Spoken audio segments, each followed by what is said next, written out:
કેનાલમાં એક car ખાબકી। APMC પાસેની મહી કેનાલ પર આ ઘટના બની। ફાયર વિભાગના જવાનોએ અત્યારે શોધખોળ શરૂ કરી દીધી હોવાના સમાચાર છે।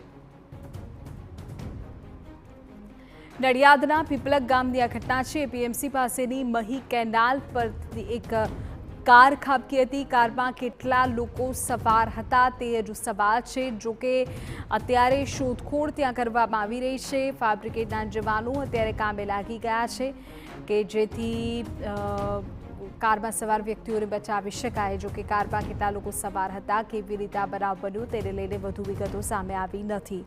અત્યારે તો ફાયર બ્રિગેડના જવાનો દ્વારા ત્યાં શોધખોળની કામગીરી કરવામાં આવી રહી છે। ધર્મેન્દ્ર કપાસી અમારા સંવાદદાતા પૂરી માહિતી આપી રહ્યા છે। ધર્મેન્દ્ર, શોધખોળને લઈને અત્યારે કોઈ અપડેટ છે? સમગ્ર મામલાની વાત કરવામાં આવે તો નડિયાદ પીપલક પાસેથી પસાર થતી મહી કેનાલની અંદર એક કાર ખાબકી હતી। અત્યારે જે માહિતી મળી રહી છે તે પ્રમાણે નડિયાદ ફાયર બ્રિગેડને એક વ્યક્તિની લાશ શોધી કાઢવામાં સફળતા મળી છે।